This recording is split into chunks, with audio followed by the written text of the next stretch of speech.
You might not know this, Sam, so you have to go and Google it. Okay. And I can send you the book. A young lieutenant from England, 21 years old, had a girl in Birmingham, 16. The only way they could stay in touch after having seen each other only 4 times in real life is letters. So we have a collection of, I think, 42 very romantic love letters, backwards and forwards, that have been given to Talbot House. We assume, we have reason to do so, that some of them were written at Talbot House, or at least that Jeff would have paid a visit. So his name is Geoffrey Boothby. Now, the day he was supposed to go home and meet up with his girl, he got trapped in a tunnel underneath Bellewaerde Ridge near Hooge, and he never got out. So she had to read it in the newspaper. His mother met up with the girl, with Edith, exchanged the love letters. Edith, when she was 38 years old, married, had 1 son. Son is still alive, and he donated the letters to Talbot House. The binoculars are German-made binoculars with his handwriting on them, Boothby, and they were found in a German attic. So they must have crossed the front line a few times before they came to Talbot House. That's a beautiful artifact. And knowing he never got to see her again, you know? Yeah. It's a story that even if you don't like World War I, you will like those letters. You will recognize the language used in them and the affection shown.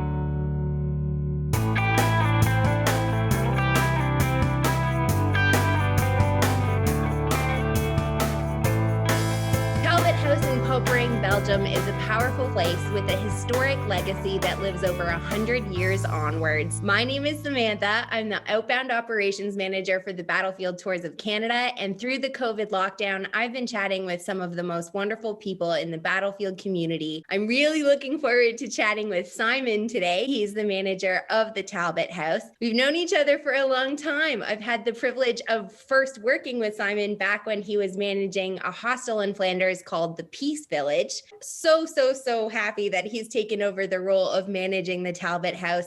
Such an important relic in our world history. It's a huge responsibility, I'm sure, but I couldn't think of a better human on the planet to tackle that role. Thank you so much for doing this with me, and indeed, thank you for all you do. How are you? Great. Thank you. It's good to see you again and to be able to share the history of Talbot House with people. You know, I'm also a Battlefield guide, and I've been coming here my whole life, so it's like coming home. You know, I knew all the stuff. I obviously know the history, so it's great being here. Yeah, thanks.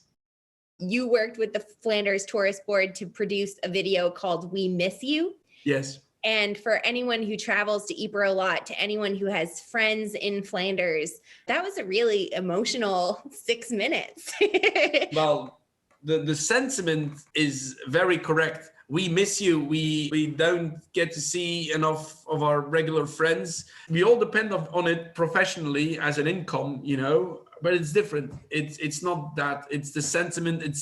It's driving through Ypres and not seeing a British coach, or not seeing all the Canadian pins on the grave markers. It's those things, you know. And we wanted to show people that although a lot of the places are closed, Flanders is still there. The last post is being played night after night after night. They actually had to go at one point to the Prime Minister's office and get special dispensation to be allowed to do it, because everything was banned.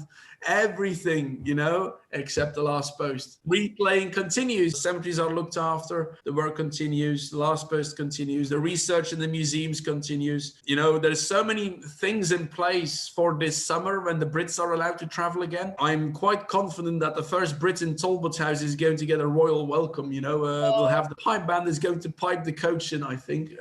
Big time. Have to be really careful here, because the Talbot House is not a museum. To do this chat justice, we have to explain what the Talbot House is and why it's one of the most important places for Battlefield Tour travelers. Can you tell us, what is the Talbot House? I loved your quote. You've nailed it. My predecessor at Talbot House, the man who's really made it into what it is today, is Jack Rickabosh. You might know his wife, Ginevra Charlesley. She's on Twitter, Flanders Battlefield Tours. And Jack guided in Talbot House for 20 years and still today starts every tour with, "This is not a museum." And half the teachers are shocked they're in the wrong place and no one, you know.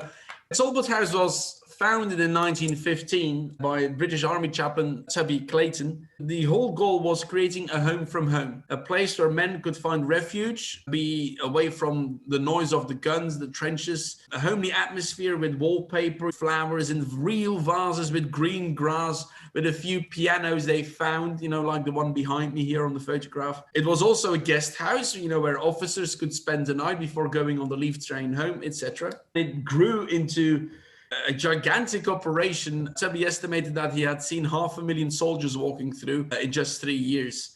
One of our founding fathers, Barclay Barron, he wrote this beautiful quote, starting with, "This is not a museum, nor is it a guest house.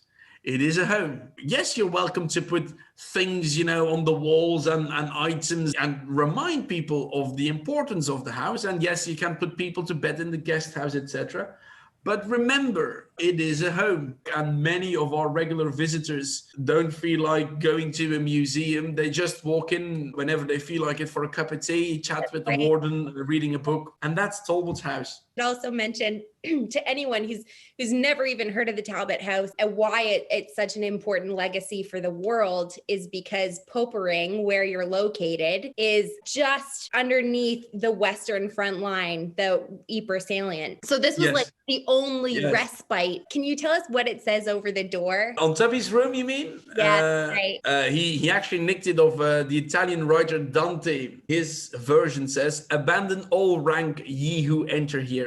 And that's what he meant. As you said, Samantha, were located 15 kilometers behind the front line, still in reach of the bigger guns. The first haven behind hell, a safe haven. You know what the room next to Tubby's room is called? What? Canadian Lounge. Some Newfoundlanders walked in one day with a drunk telephone pole, rammed it through the roof, put some canvas over it, and they created the Canadian Lounge. The roof was wrecked, but never mind that, it belonged to the Belgians, as long as they had some cover. So they had a good time, the Canadians and the Newfoundlanders up there. Our groups have been coming to the Talbot House for years, and I certainly have been there more times than I can count. What I love is it's a place where I have had a cup of tea and I laughed until I cried. Such a warm environment. A cup of tea can make a hell of a lot of difference on a cold Flemish day. Boy, doesn't it just, man. What makes the Talbot House special? What do you think makes it unique? Soldiers clubs and officers clubs. In Popering alone, you know, there were hundreds. One unique fact is that ours still exists today. So how come? Mainly thanks to the man behind it, Tubby Clayton, and his vision of every man's club. You know, everyone is allowed in, and his care and attention to the mental health of the soldiers that really made them, you know, come back to the club. By 1930, he had over 1,000 Talbot houses, stockade clubs across the British Commonwealth and Canada as well. He never rested. He was constantly on the move, opening new chapters of his charity.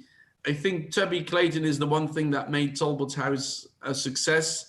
And it's thanks to him, it's still here today. And Tubby is his nickname, obviously. His real name is Philip Byard Clayton. Born in Australia, lived in the UK all his life in the New Forest. He's still talked about in the royal family even today. So he went from very low to very high places. He's a legacy even here in Canada. We have a really large Talbot House in Nova Scotia for mental awareness. Yeah. Really? Yeah. Wow. Yeah. I didn't know that. Someone from Sydney texted me today. He's opening a new Talbot House next week for people who suffer from loneliness due to COVID and etc. So yeah. All comes from this tiny place here in Popering. Pessimist's way out is another sign in the hallway here. So, you know, and a great one for COVID. If you're in the habit of spitting on the carpet at home, please spit here. We've been asked to remove that one, but well, we're a bit stubborn. So important to keep the positivity, to keep the morale of the soldiers. And it's a great reminder for us today. It makes you feel comfortable. If you spit at home, you can spit here. What a interesting way to tell people, make yourself feel as comfortable as you can. Make yourself feel at home. One day had served 4,000 cups of tea. We calculated because he said how much profit he'd made. So we calculated backwards and one penny a cuppa. And he only had 20 broken cups to do it with. So wow. God knows, you know, the last veteran used to say when he had his scone here a few years ago, he said that hygiene has improved, Simon. whenever Tubby was wandering the streets of Popperingham, he had to salute back to the guards, because every time you pass a guardsman, you have to put your stuff down, salute. He hated it. So he ended up only going to the Canadian neighborhood, because the Canadians didn't bother with that. Canadians were quite popular, let's say. For Canadians fighting in the First World War, one of our first experiences would have been walking through Poperinghe. Yeah. There were maps on the wall of Canada. By the dirty fingerprints on the Canadian map, Tubby said, we got we got the Quebecois in today, just by the dirty fingerprints on the maps, you know. Can you kind of walk us through what you can see at the Talbot House? Usually starts with an introduction by one of our storytellers. We are able to take people through the house and have a brand new exhibition showcasing 500 artifacts, telling the whole story of Talbot House, not just during the First World War, but also what happened in World War II, which is great fun. There's the Happy Hopper Show, the original concert party from the day, the garden of Talbot House is essential. There is a sign saying, come into the garden and forget about the war. Today we've added, come into the garden and forget about Corona. Mm-hmm. During lockdown, the old pensioners were not allowed to leave their homes, but they were allowed to walk in the garden of Talbot House. And the one thing you must do, and you know that, Sam, in Talbot House, and you can't skip anything else, is relax. You don't need to listen to me or any of the stories necessarily. The house will speak to you if you're open to it, if you relax, if you have a good time.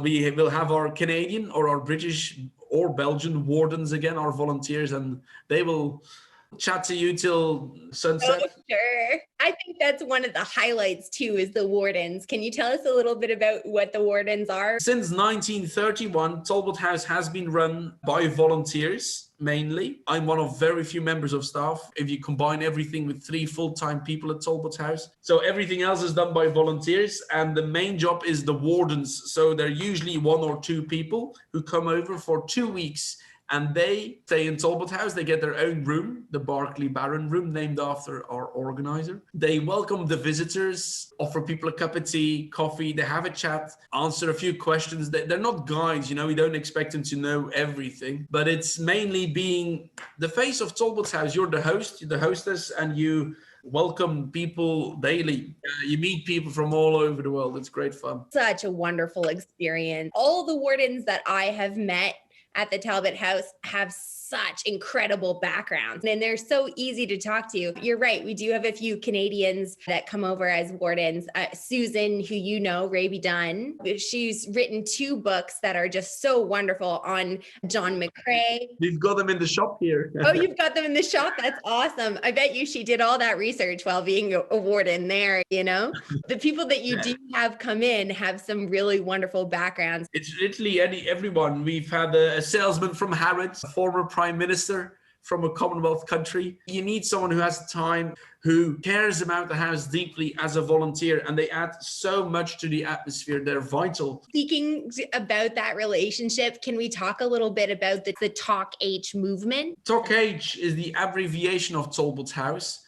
Tango Hotel would it be today. Back then it was Talk H. It's a bit of army pun, you know. Talbot House, the actual house we're sat in, was purchased back by Tubby with the money of Lord Wakefield of Hythe, British Petroleum today.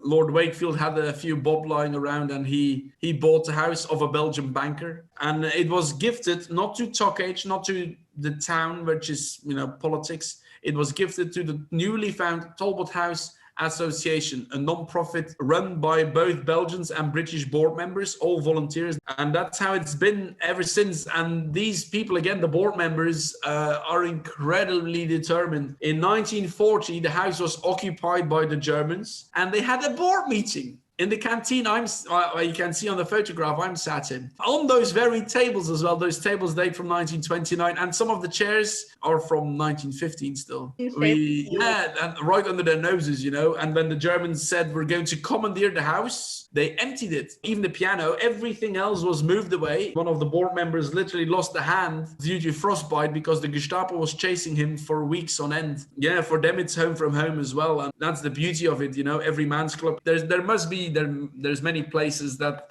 have similar atmospheres, but ours in its own right is quite unique. A very warm group of friends, really. That's the essence. When did you start managing the Talbot House? Arrived here December 2019. Just a few months. Yeah, just right before COVID. Before COVID, we already had a few other adventures as well. So it's been an interesting ride, but I don't regret it one moment. I'm really proud of what we've been able to pull off. We've done a huge online campaign. When Tubby in 1918 was told to close down by military order, he just replied, "Shut up." Not once, several times. He put a notice on the door, "Oh, shut up." He wouldn't go. He continued Talbot House after they dragged him out in 2 sheds somewhere in the meadows, a mile away only. And he continued Talbot House Park amongst the cows. World War II, the same thing happened. They wouldn't budge. So we thought, we're closing down. Yes, we have to be sensible and close down. So we opened Talbot House online, 360-degree tour. Lots of videos people can see on our YouTube channel. We've done lots of webinars that are still on the Facebook. We've done live concerts. We've even done a virtual tea party. We try to keep it going, and there's more live stream events coming the coming weeks because, we may be open, but many of our friends in Canada and Britain can't be here. A very busy year, but it's been worth it. And I wouldn't have missed it for anything, really, despite everything, What would you say has been a challenge for you in this new role, and what has been the most exciting? Well, challenging has been the finances, when you see your bank account last year, day after day going down and not having any income for the house and knowing all the bills you have to pay. We had just finished work on a huge new exhibition. We were relying on an income to pay for that, Yeah, that's right. And also while negotiating with the bank on loans. And this year, again, it's the same challenge, because we are open on a budget, The last 3-4 months have been very stressful, and we hope the tide will change quickly. We have a beautiful membership organization, but he can't keep pressuring international media for crowd funds, etc., because there are other organizations in need. The most rewarding has been to be able to continue Talbot House. That has been the one thing. We've done a few fun things. We were given an audience in the Royal Palace in Belgium as a thank you for what we pulled off. Great fun, me and George and Alex Sutherland. So George is now 99 and he did the sponsor walk for Talbot House. So we had a chat with the king, which was good fun. But the most rewarding is actually being able to sit here, and talk to you and knowing the place is alive and kicking. And we have lots of ideas for the coming weeks and months. And, having been able to live through it, that's really the only thing that counts. How can we donate? How can we support? And how can we get involved with the Talbot House? We are very much dependent on the public. We are a non-profit association. We don't do politics, which means the politicians don't give us anything. That's right. You get no government support. No, we get 7,000 euros from that's about it, because we're a licensed museum. But that pays the heating bill 2 months, and then what next? Yeah. We did a crowdfund. It's still going on the GoFundMe page to raise much needed funds. As a reward, we welcome people literally into that family, the atmosphere I mentioned. So there's a group of now 700 Talbot Housians. The people behind me, they're Talbot Housians. People who visit the club, not who visit, who care about the club. And those people are made members. They pay an annual fee, a one-off, or if they want to annually, of 25 euros. You are always welcome in the club. You support the club. We have a live membership as well, which is 1,000 euros. And last year, about 30 people joined the live membership. And a lot of young people who said it's a good investment, I'll be back, It's the Talbot House family, the Talbot Housians. Yeah, there's a few British lords in it, but the plumber from around the corner is a member. It's anyone, There's a handful of Canadian members as well. Yay. So, well, our mission is very much to get you more Canadians to join, for sure. It's a wonderful international community. I think it's very, very important that we continue supporting. If you go back, way before you and I were alive, even Sam, 20s or even in the 50s, the 60s, the 70s, when Major and Mrs. Holtz were around, there were no museums as such. First stop was always Talbot House. People came in here, had a cup of tea, stretched their legs. And still today, we are a museum, we are a guest house, but it is home. And there's so many reasons why you should visit it. What do you want people to remember when they come to visit Talbot House? There's something I finish my tours with quite often. We go up to the chapel, to the upper room where the soldiers used to pray. But the chapel, I mean, is not so much about religion. Toby might be spinning in his grave now, but it is about finding the courage to face it again. The men would have gone the same direction I'm going, to Passchendaele, but I'm going home. They're going to fight. And they never knew if they were going to see this canteen again, play that piano again. So Talbot House, at the end of the day, they went up to Toby and they shook his hand and they said, thank you and goodbye. He said it was beastly, shaking hands with those boys, never knowing if you'd see him again. He kept names, of the people he'd lost, and it's endless, never-ending lists. Friends, Talbot Housians who didn't make it back, especially in that Passchendaele campaign. And he still had to be there and not approve of the war as such, but to keep the men going, to keep them mentally sane, to keep them, What I want people to remember is that when you visit Talbot House, you're going home, you're going to have a beer in Belgium. They didn't. What a legacy that you're nurturing. It's so wonderful. Always so wonderful. You're helping, you're giving us a bit of airtime here. You bring us group. I'm happy to. In the meantime, we will support in all the ways we can. For those of you who are watching, who are looking to visit the Talbot House with us again in 2022, we do have some really special experiences coming up with Simon and the Talbot House. For those who are interested in joining, this will be an incredible experience. So I recommend anyone who's interested in joining our tours and going to the Talbot House next year, you can sign up for our newsletter at thebattlefieldtours.com/subscribe, or join or follow our Facebook, join and follow Simon's Facebook. We are so looking forward, Simon, to seeing all the online events that you have and the new exhibits when we come back in real life. Yeah, no. I'll mention one thing more, that I think is so important, and you're underestimating what you're doing. You really are. You must know how good your company is and the tours you do in comparison. But I see it from a different angle, and I see many companies who offer the same thing and the same, this and that. Someone Googled it and put it on there.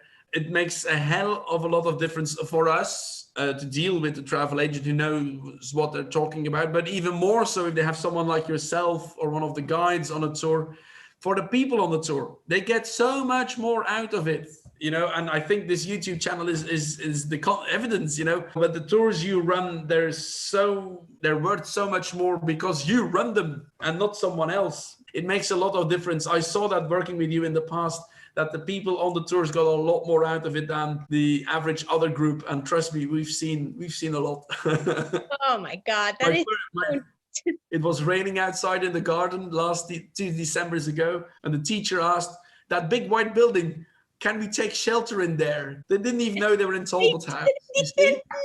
If you have someone like Sam on your tour, people, trust me, you'll get a lot more out of it.